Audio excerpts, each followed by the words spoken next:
బాధించుట మాని, వ్రేలు పెట్టి చూపుట, తిరస్కరించుట, చెడ్డదానిని బట్టి మాట్లాడును మాని.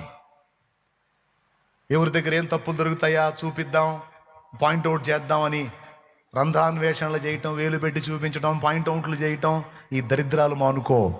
బాధించటం అనేది మంచిది కాదు. కొంతమంది పీడిస్తూ ఉంటారు. కోడళ్లను పీడించే అత్తలున్నారు, అత్తలని పీడించే కోడళ్ళు ఉన్నారు, భర్తలను సాధించే భార్యలున్నారు, భార్యలను వేధించే భర్తలున్నారు. పీల్చేస్తూ ఉంటారు. అలా నువ్వు బాధించొద్దు అన్నాడు. నీ వల్ల ఎవ్వరూ బాధపడటానికి వీల్లేదు బిడ్డ, నువ్వు నా బిడ్డవే. చేతనైనంత మటుకు అందరూ నిన్ను బట్టి సంతోషపడాలే కానీ నువ్వెవరిని బాధించే వ్యక్తిగా ఉండొద్దు. నువ్వు నా బిడ్డవే అంటున్నాడు ఆయన. నువ్వు మాట వినకుండా విర్రవీగుతా తిరుగుతుంటే ఎవనుడా నీ తల్లిదండ్రి బాధపడతారు. మరి వాళ్ళని నువ్వు బాధించుచున్నావు. నువ్వు ఎప్పుడైతే మార్పు చెంది క్రమంగా లైన్లోకి వస్తావో వాళ్ళు సంతోషపడతారు, బాధ నుండి విముక్తి పొందుతారు.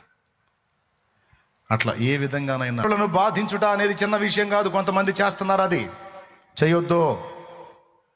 నువ్వు సాధ్యమైనంత వరకు దేవుణ్ణైనా మనుషులైనా నీ చేతనైనంత మటుకు ఆనందపరచడానికి, దేవుణ్ణి బట్టి సంతోషపెట్టడానికి నువ్వు అడుగులే. నీ వల్ల ఎవరు బాధింపబడకూడదు.